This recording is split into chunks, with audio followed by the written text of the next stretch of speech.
Here, now let me help you out. Don't watch this movie.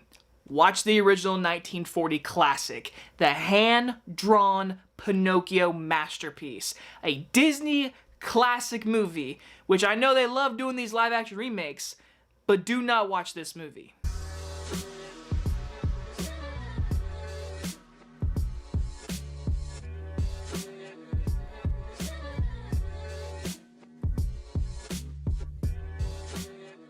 Pinocchio stars Tom Hanks and Joseph Gordon-Levitt and is about a live-action adaptation of Disney's Pinocchio. So let me just go ahead and start by saying, if you are a fan of these live-action Disney movies, that's seriously okay. Like, these movies might have really amazing CGI, but to me, most of them are cash grabs. But then you have like The Jungle Book, and you have Cinderella, movies that are changing little motivations and scene of frames that make it different and worth watching.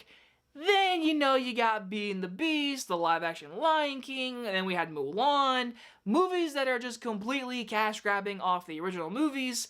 And here we are to talk about the 2022 version of Pinocchio, directed by Robert Zemeckis, Back to the Future, Forrest Gump director. Yeah, and now he's got Tom Hanks as Geppetto. I mean, this movie from the trailers looked like a magical time, but it's a cash grab. My biggest positive is Tom Hanks as Geppetto, because I say he's the greatest actor of all time in my opinion, and in this movie as Geppetto, he's doing his part. He's doing it in this family-friendly movie, and he knows what he's doing, and he's a great actor, and I respect him so much for whatever he does, and he's good in this movie. But that is really my biggest praise, like seriously. And the girl that plays the Blue Fairy, I can't remember her name at this moment, she has a beautiful voice. Beautiful voice. I love her in Harriet. I mean, she's a great actress, and I like seeing her just doing more of a range in this Disney-friendly movie. Because, again, this movie's on Disney+. It is a kid-friendly movie. I do believe a lot of kids can easily watch this movie and enjoy it. I will not spoil of course, the famous horror scene from the original movie that is in this scene in the movie. And I think they handle it the best way they can for a 2022 version.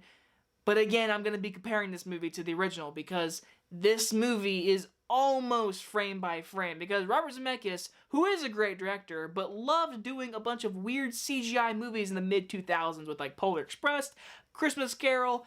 And now with this movie, it is live action, but I mean 75% of this movie is CGI. For example, the character Jimmy Cricket, who is voiced by Joseph Gordon-Levitt, which I love his voice, but this character looked very strange. I don't know. Pinocchio looked mostly fine if you ask me, but the cricket didn't look right. I don't know. There was something wrong. I mean, was it too green? Was he too animated? I don't know. For me, that character just never looked right on screen. But like I said, a lot of the CGI looks good and flexible for little eyes that love little kids, love colors.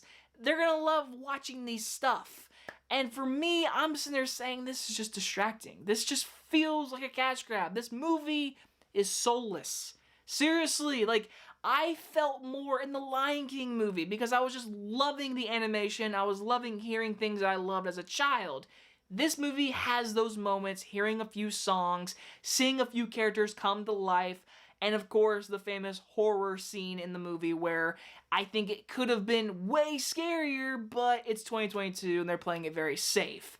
And in the end, it is a lifeless movie. Robert Zemeckis, I mean, his direction, I feel like either the studio had him and was like, we need you to make this movie exactly like 1940, just with a lot of CGI. And I was bored. I didn't care. Again, Tom Hanks is fine. And by the end of this movie, I said, there is no reason why this movie should exist. Just watch the original. I will give Pinocchio a D. There was one moment I paused the movie and I was like, I could easily turn this off, just start my review right now and get to bed at a decent time. But no, I decided to watch the whole thing tonight and just do the review now, and I'm sitting here saying, I'd rather watch the original because that's what everyone's going to say about this movie. Anyway guys, enjoyed this review and I will see you on the next one. Bye-bye everyone.